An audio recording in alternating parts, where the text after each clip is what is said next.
And what's going on, everyone? Welcome back to another episode of what is this? Hidden? No, this is Business Pleasure. It's a Business Pleasure.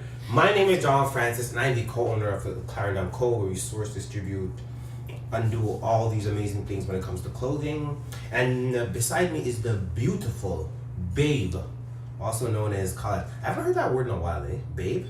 Or bae? Yeah, people don't use bae as much as they used to before, right? It's crazy how like words become trendy just like clothing in a way, right? Yeah. Right? But if this is your first time checking out Business Pleasure, this is where we take some time, review our previous week, and also just talk about our relationship here and there, how things are coming along. So the way we always start off Business Pleasure is Colette, how was your week? My week was good. I missed you because we were in Vancouver. That's OT. For those that don't know, OT means out of town. Yeah, you're at an away game. So, I missed you.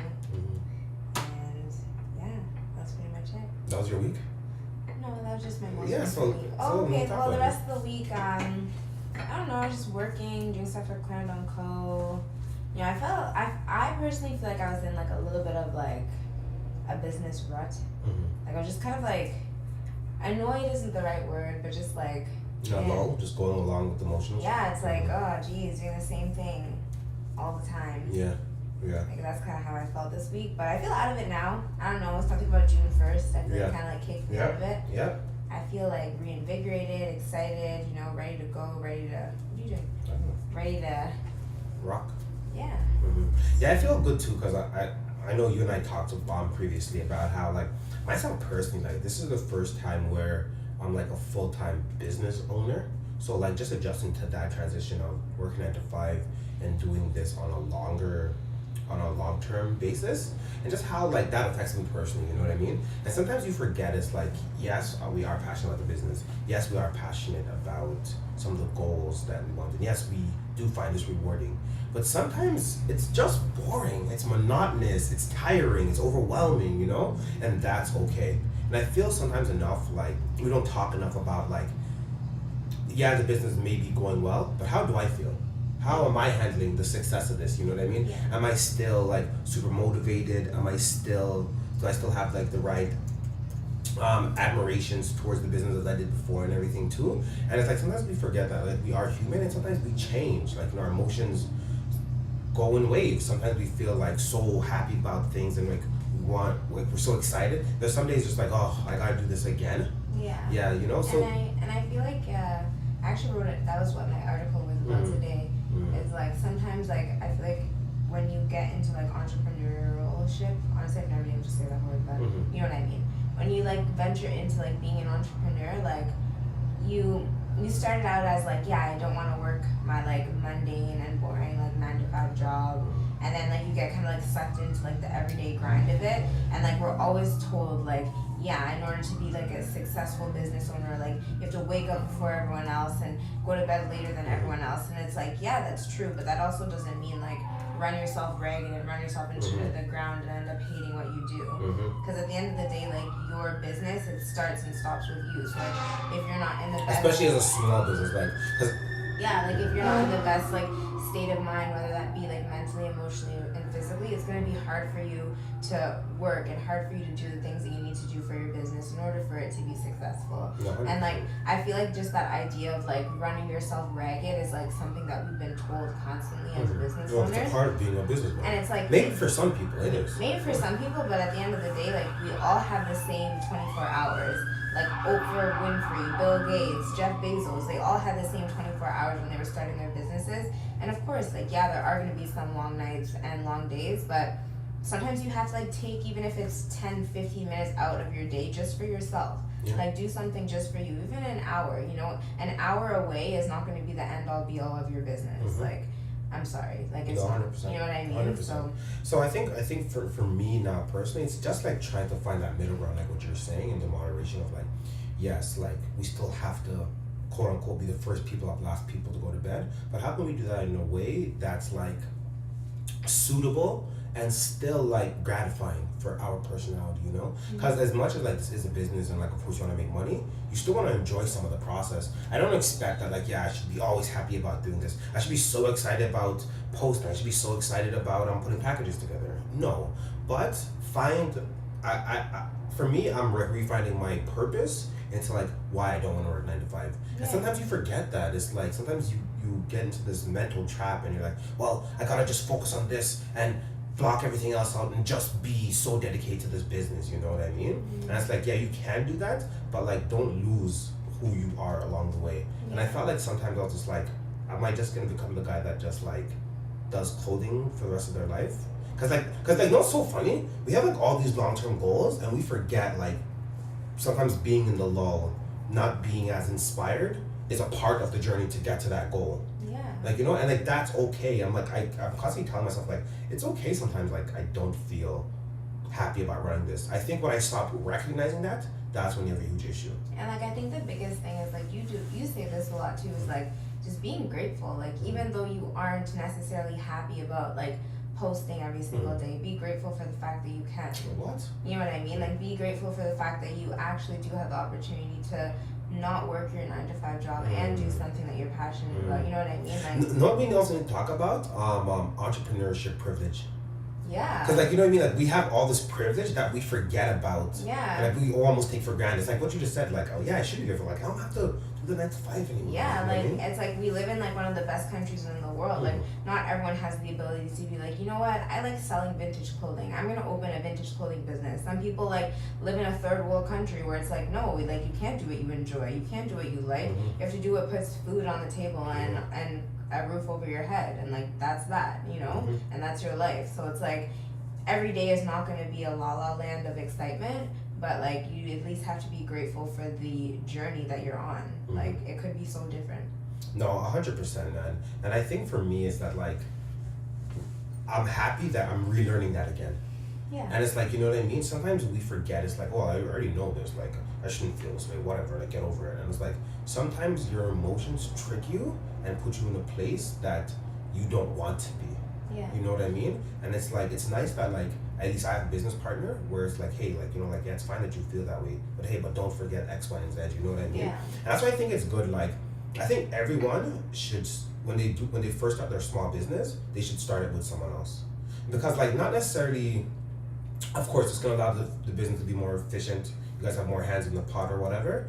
But sometimes, like, it's good to have someone there with you along the journey, because, like, you may get lost within the business, and sometimes you need someone else to pull you out, and vice versa. You know. Yeah. So I think it's always important to like try and have some type of community within the business you have, or some type of like social setting where you can like talk to people, discuss about like how you feel sometimes. Because sometimes it's like you may have a successful business where it's like a great system, but things may go downhill because of you, not necessarily because of this business or system you have in place. Yeah. You know? Yeah, it's like you are the most important factor in a lot of the cases. So you gotta make sure that you are okay as well, not just your business. No, 100%. But I think overall though, like I'm excited because like this is the first time, like I said, like in like my ninth month anniversary, like running this business full time. And I think for the most part, it actually has been like really good. It's actually funny because like I didn't want to have too much expectations going into this, like running it full time. Yeah. But I know that I surpassed all them, you know what I mean? For me, my whole thing was like, yo, John, just be consistent with everything and you know the results will show. And I definitely we have, you know, like since September, you know, 7,000 new followers, you know, more sales, you know, doing more events, we're getting more interactions with our audience, you know, building our audience and everything, you know. So I think that's constantly important, is that like we took the big leap on running this business full time and it's actually paying off. So it's like I'm excited because like if within 9 months we kind of see where we're going, imagine like in 90 months where we're Yeah, gonna be. and I think it's also really important to find those like small victories within the actual moment, because I feel like as people running a business, like it's so easy to get like caught up in our goals and get caught up in like, yeah, like I'll be happy when this happens, or I'll feel at peace when this happens, or I'll feel like I'm successful when I get here. And it's like you have to enjoy and take in your actual successes for where you are at the moment. You know what I mean? Because if you're constantly searching for something, constantly chasing a goal, you're never gonna be satisfied. Yeah, it's always gonna be something else. Because when you get that goal, it's gonna be like, okay, what's next? What's next? Yeah, and I think next? that's where my mind was. You know what I mean? I was so Yeah. focused on like the next goal, the next opportunity, that I forgot to be humble and just really be grateful to be put in this position that we're currently in, you know? And like you get lost in the sauce sometimes, man. You get lost in the sauce, but it's okay. You know, I have a good business partner to help me out. But one thing, I think we were talking to someone, we kind of had like, they asked, they're like, yo, how do you know if it's profitable for you to fly to New York or to do a trip in Detroit, or, you know, we're like this past weekend in Vancouver. We have a really complicated system for this. You guys are gonna be really impressed. You think so? I was being sarcastic. I was like, but what? you ruined it. I was like, you think so? Actually, yeah, that was good sarcasm. You I ruined was it. like, that was really good sarcasm. To be honest with you guys, babe, let them know the Honestly, we just try it out. Yeah, like, try there. We just go. Like, as long as we can afford the trip and as long as it's not gonna like break the bank, we just go. And it makes sense to like do those further trips. For the most part, when it comes to like the further trips away that are like outside of Ontario, We do like a general assessment. So Yeah. our general assessment consists of, do people like the stuff that we sell in this area? Yes. Do we have people that purchase stuff that we sell from this area? If the answer is yes to both of those, we go. Yeah. We obviously and we'll do like a little more background and stuff too. Like we'll look at the previous events. Yeah, like Mhm. previous. Can you Sorry, stop sorry, playing with that? Like previous events, stuff like that, and seeing how many followers that previous event on Instagram has and Mhm. stuff like that. Like just general stuff that are kind of common sense. Yeah. But we don't really do anything that in depth. We just try it out. Obviously, we do our best to keep like Costs low, Like expenses low. we're not gonna get like a first class Take it in and ticket. A lot of when it comes to like the cost and the expenses, right? How do you feel about like putting all logistics stuff together? 'Cause I feel like over the years you've gotten so much better at it. You know what I mean? Honestly, the logistics is actually really easy. I just like make sure I find the cheapest everything.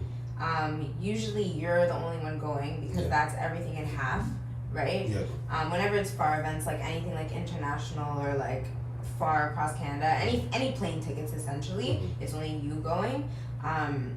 Yeah, I just basically you just go from point A to point B and you do all the steps in between. So obviously the first thing is booking the event, right? And a lot of the times what I do is like I'll confirm the event a couple of weeks before I actually buy the ticket because I don't want to get the ticket and then like a week before the event the organizers are like, actually due to unforeseen circumstances we have to cancel the event. No. You know what I mean? And you know I'm not buying a ticket with insurance. So. Yeah, no one does that. No one does that. We're black people. Black people don't do that. So I usually will confirm the event like 2 weeks before whenever I'm buying the ticket, just to make sure that everything's all good, set to go. Then I go and get the cheapest tickets possible, trying to make it like make sense. Like I'll try not to do like a bunch of connecting flights on the way there, because then if you have a bunch of connecting flights, there's an increased chance that your luggage is gonna get lost. So like usually on the way there, I'll try to just do one direct flight. On the way back, if it's one connection, that's okay. But on the way there, just one flight. That's booked, and then I get the location. So I just do like easy MapQuest. I'll do like an Airbnb location to the event. I usually try to get it around 15 minutes. Yeah. So that like the Uber cost isn't too high. And then I'll also do the Airbnb location distance to like the airport and stuff like that to make sure that it's not too far away as well. And then book all that. Book the flight back home. I usually try to do the flight back home on the same day as the event, so just like an evening flight. Yeah. So like, again, we don't have to pay as much as again for the Airbnb. Yeah, giving you time to just like set, like break down, put all your stuff away, and then leave. Off back to the airport and everything. Yeah. So it's actually pretty straightforward. It's really easy. Mm-hmm. It's just like a lot of just like map questing. And making sure that things aren't too far away from each other, and just finding stuff that's cheap. Yeah, no, 100%. And I think like when it's an outsider looks at the stuff that we do, it's gonna be new to them. So they might be like, oh my gosh, like these guys are doing some really technical stuff. But it's like just like planning a vacation, essentially. It's like, really just like planning a vacation. Just make sure that you double check, triple check everything. Make sure that everything's booked, and then you're good to go. No worries from that point on. No, 100%. One thing that I'm starting to realize though, like what I was telling you earlier, every major city is more or less the same. You know what I mean? Like they more or less all look the same. People are generally roughly all the same. Some people have more money, some people have less money. Some cities are a bit bigger, some are a bit more dense. But Toronto's the best, guys. Toronto's the best for me. Like I've realized like what I like about Toronto and what I like about other cities. For instance, like I love New York because it has like that really greedy hustler's mentality. Like if you want to make it, you can. And I loved Vancouver because like the scenery. I really like how like they have like a really strong environmental base there. So like I literally felt like I was like in a rainforest the whole time, which was really cool. But Toronto, man, you just can't beat it. Like I grew up here my whole life, so for me, I'm a bit biased. But Toronto it's the best of everything. Like it's not too gritty, so you don't really have like the roughness of New York, and it's not really pretty like Vancouver. Like Toronto's like literally like that nice medium place. You know, we have a little bit of scenery, but nothing over the top. We can hustle here and you can make money, but it's not no New York. You know, like it's not too dense, it's not too crowded. Like, you know, we have a good transportation system, kind of, sort of, in a way. It's getting TTC, better. yeah. Like, you know what I mean? So it's cool that like this business gives us the opportunity to travel and check out different cities, because realistically, like without like Clarendon Cole, there's no reason I would have went to Texas. There's no reason I would have went to Vancouver, Boston. Chicago, Like, you know what I mean? everywhere. So I think it's really nice that like within a business you're also able to like finish other life goals, you know, like some people like to travel, some people like check out different cultures and stuff like that. So I think with the business, like again, like that's another thing I could like start becoming more grateful of. The fact is like, hey, like I get to experience different shit. I get to like say I've been here, I've done that, I've checked this out. I'm like, oh yeah, that's a cool city. And understand that, especially when you're an entrepreneur, especially like we always want to talk about like work-life balance and all that stuff, right? But like when you're an entrepreneur, like there isn't really this disconnect between your life and your business life. You know what I mean? Like that is the whole point of becoming an entrepreneur, because you want to be your own business, right? Like you want to kind of encompass everything that your business is doing and vice versa. Oh yeah, for sure. So like when you're doing things for business, like take a moment and enjoy it. Take a moment and be like, hey, like I'm in Vancouver, like what's something that I can do for free? Like maybe I'll go on like a free nature walk. Like you have to pay someone to go on a walk. Like you know what I mean? Like maybe I'll like go to this like conservation area and look at, I don't know, Canadian geese. I don't know, do something like that you find interesting, that you find fun, that still fits into your budget, and that is obviously part of like your business trip. You know what I mean? Like you might as well enjoy it because it is part of your life. Yeah, no, 100%. I think that's what one of the unfortunate things is sometimes. It's like when we do go to these cities, it's like we're passerbyers, you know what I mean? Like we're there for like 24 hours and out, like, you know, you sleep for 8 hours, so like you only have really 16 hours to like really try and experience the city. Then the event is for 8 hours. So that other 8 hours is like, okay, well, I still need to run some errands and make it to the airport on time back, right? So it's literally just in and out, but still like to have that time to experience things, I think is important, because who knows, maybe one day like, you know what, let's go back on vacation, let's go check it out, you know what I mean? So that's always really, really dope. One thing that's hard about like doing trips and doing shows is that sometimes the inventory gets so messed up, because like we try to be as detailed as possible when it comes to like what has sold, but sometimes it's just like, oh my gosh, like we literally have to go through all this inventory again, right? To figure out what we still have. Yeah, exactly. So the one unfortunate thing about vintage clothing, I would say, especially coming from someone that was in retail, is like, for instance, if you work at Foot Locker and you're dealing with shoes now, let's say Foot Locker has 10 different pairs of shoes, all they gotta worry about is the sizes now, right? Yeah. Where with us, it's literally every single item we have to worry about the size and the style, because it's only one of one.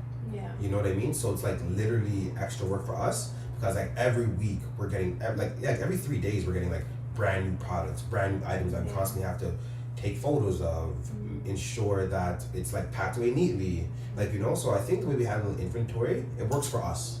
I think I don't think it's the best, but it definitely works for us. I think it works for us for right now. As we start to scale up and get larger, we're gonna have to figure something else out. I kind of already have something in my mind for bigger, but like it's honestly, it's so time consuming that it doesn't make sense for right now, especially with only like what 300 to 500 pieces. But I'm talking about like when we have like 1,000 pieces, 5,000 pieces, like you know what I mean? Like I have an idea, because like, of course, like I've worked retail before, so like I kind of understand like the whole inventory system, and everything like that. So like, nah, for sure. For sure. How do you feel about our inventory system? I think our inventory, it's good for what it is, but it could be a lot better.